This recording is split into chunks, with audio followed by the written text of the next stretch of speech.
Do you know the story of how a simple innovation, mounting warriors on horseback, completely transformed warfare for thousands of years? From the windswept steppes of Central Asia to the rolling fields of Waterloo, cavalry has shaped the destiny of empires and altered the course of human history in ways that continue to influence military thinking even today. The origins of cavalry can be traced back to around 3000 BCE in the vast grasslands of the Eurasian steppes. Archaeological evidence suggests that nomadic peoples in what is now Ukraine, Kazakhstan, and southern Russia were the first to domesticate horses for warfare. These early mounted warriors didn't have stirrups or proper saddles. They simply rode bareback, using their legs to grip the horse's sides while wielding simple weapons like spears and bows. The true revolution in mounted warfare came with the invention of the composite bow around 1500 BCE. Unlike heavier wooden bows, these weapons made from layers of wood, horn, and sinew were powerful yet light enough to be used effectively from horseback. Suddenly, mounted archers could strike with devastating effect while remaining mobile, a deadly combination that would dominate battlefields for millennia. One of the earliest civilizations to incorporate cavalry into organized military units was the Assyrian Empire around 900 BCE. Assyrian reliefs show pairs of mounted warriors, one controlling the horses while the other fired arrows or thrust spears. This early form of mounted warfare was still developing, but it already demonstrated the key advantages cavalry would bring: mobility, shock, and firepower. The Persians under Cyrus the Great in the 6th century BCE developed cavalry into a sophisticated arm of their military machine. Persian nobles were trained from childhood to ride, shoot, and speak the truth, the three essential skills of a Persian warrior. Their cavalry units were organized into formal squadrons and played a crucial role in establishing the first truly global empire of the ancient world. Alexander the Great, who conquered the Persian Empire in the 4th century BCE, recognized the importance of cavalry and incorporated it as a decisive element in his combined arms approach. His elite companion cavalry, led personally by Alexander, would hammer enemy formations after they had been fixed in place by his infantry phalanx. At the Battle of Gaugamela in 330 CE, Alexander's cavalry charge broke through the Persian center, allowing him to attack King Darius directly and win a decisive victory despite being heavily outnumbered. The Romans, initially skeptical of cavalry, learned through bitter experience against Hannibal and the Parthians that they needed effective mounted forces. By the late Empire, Roman cavalry had evolved into heavily armored units called cataphracti, with both rider and horse protected by scale or lamella armor. These proto-knights would influence the development of heavy cavalry for centuries to come. But perhaps no people demonstrated the potential of cavalry more dramatically than the Mongols under Genghis Khan in the 13th century. Mongol horsemen were the product of a culture where children learned to ride almost before they could walk. Each warrior maintained a small herd of horses, switching mounts regularly to keep them fresh during campaigns. This mobility allowed Mongol armies to cover vast distances at speeds that seemed supernatural to their enemies. Mongol tactics were sophisticated and disciplined. Their favorite maneuver was the feigned retreat, where units would appear to break and run, only to turn suddenly when pursuing enemies had lost formation. They also pioneered the use of mounted archers in coordinated volleys, creating a deadly rain of arrows that could decimate enemy formations before contact was even made.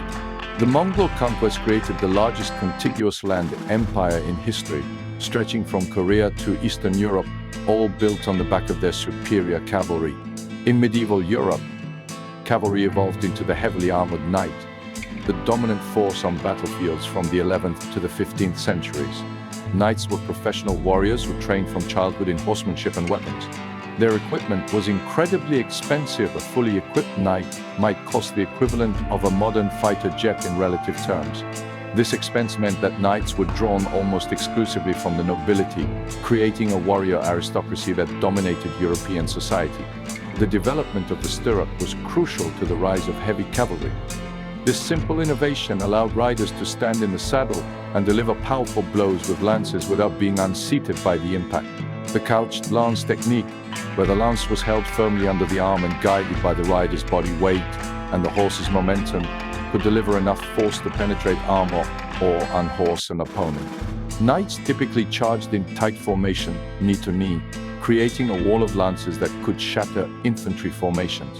At the Battle of Hastings in 1066, William the Conqueror's Norman knights repeatedly charged the Anglo-Saxon shield wall, eventually breaking it and securing the Norman conquest of England. This pattern would be repeated across Europe for centuries. Well-trained infantry could resist cavalry charges, but any break in formation would be exploited mercilessly by mounted warriors. Not all medieval cavalry were heavily armored knights.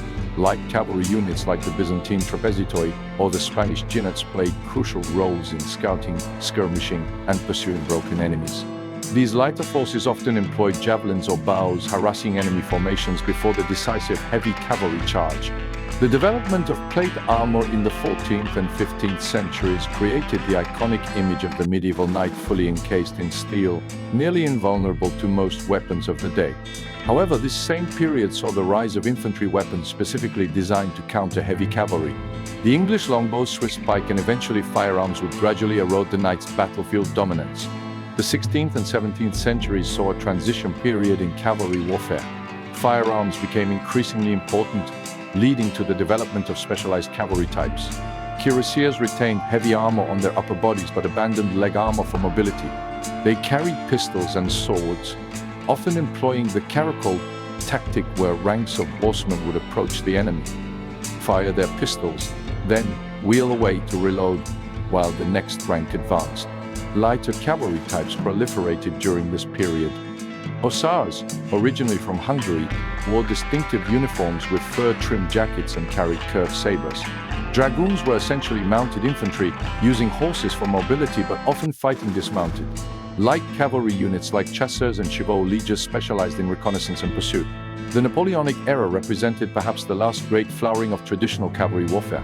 Napoleon Bonaparte understood the value of cavalry and employed it masterfully in his campaigns. His heavy cavalry, particularly the imposing cuirassiers in their gleaming breastplates and plumed helmets, could deliver devastating charges that broke enemy formations.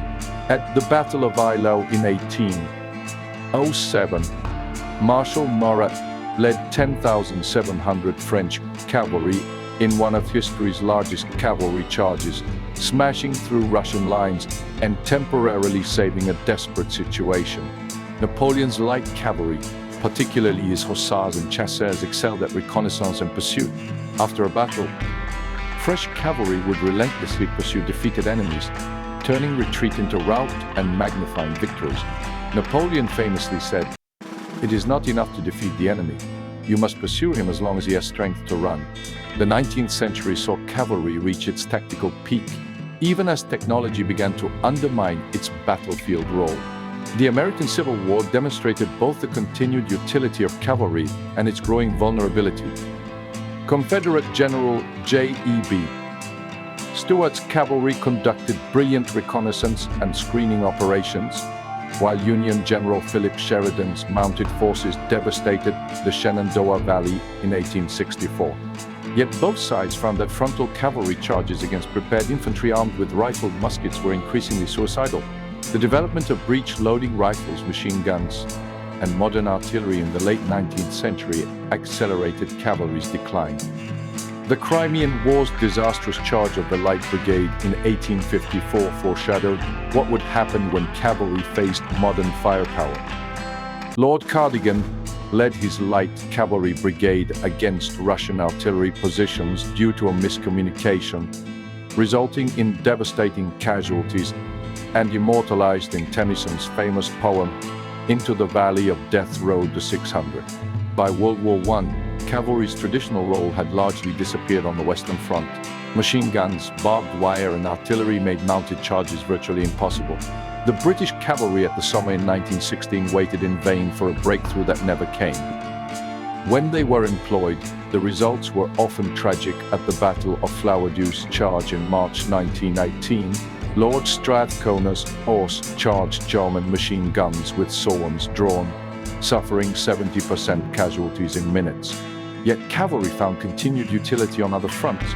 In the Middle East, Australian light horse units executed one of the last successful traditional cavalry charges at Beersheba in 1917, charging Turkish with bayonets in hand since Alak sabers. In the vast spaces of Eastern Europe and Russia, cavalry remained relevant through the Russian Civil War and into World War II, with both Soviet and German armies maintaining significant mounted forces. The final transformation came with mechanization. Tanks developed in World War I essentially inherited cavalry's battlefield role, providing mobility, shock action, and firepower. It's no coincidence that many early tank units were formed from cavalry regiments. The British Royal Tank Regiment still uses cavalry terms like troops for tank units and squadron for company-sized formations. The U.S. Armor branch traces its lineage directly to horse cavalry units, and many of its traditions remain cavalry-based. The last major horse cavalry charge in Western warfare occurred in 1942, when the Italian Savoia Cavalry Regiment charged Soviet positions at Izbushki on the Eastern Front.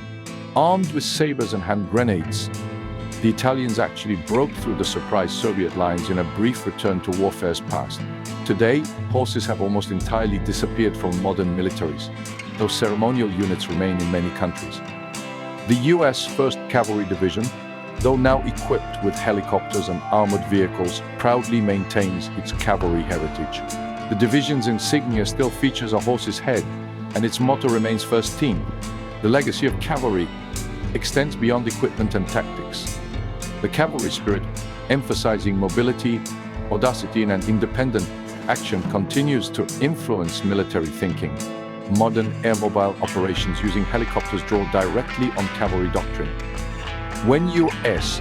air cavalry units in Vietnam adopted the Stetson hat as part of their unofficial uniform, they were consciously connecting to the cavalry tradition of the American frontier. Special operations forces often embody the cavalry ethos of small, mobile units operating independently behind enemy lines. The horse-mounted special forces who worked with Northern Alliance fighters in the early phases of the Afghanistan War in 2001 represented a surprising return to cavalry's roots, combining ancient methods with modern technology as they called in precision airstrikes from horseback. Even the language of business and sports draws on cavalry terminology. We speak of charging ahead, being saddled with responsibility, or needing to rein in expenses. Teams have spurs of activity and try to gallop past the competition. These linguistic echoes remind us how deeply cavalry has influenced our cultural imagination. From its origins on the Eurasian steppes to its mechanized descendants today, cavalry represents one of the most enduring military innovations in human history. For nearly 5,000 years, the combination of human and horse transformed warfare, shaped empires, and created enduring military traditions.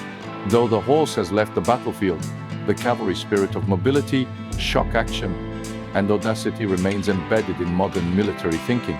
The story of cavalry is ultimately a human story of the special bond between rider and mount, of courage in the face of overwhelming odds, and of traditions passed down through generations of warriors. It reminds us that behind every technological innovation in warfare lies the unchanging human element, the courage, discipline, and spirit that ultimately determine victory or defeat. Remember to subscribe here on YouTube and follow us on Instagram. Thank you for watching.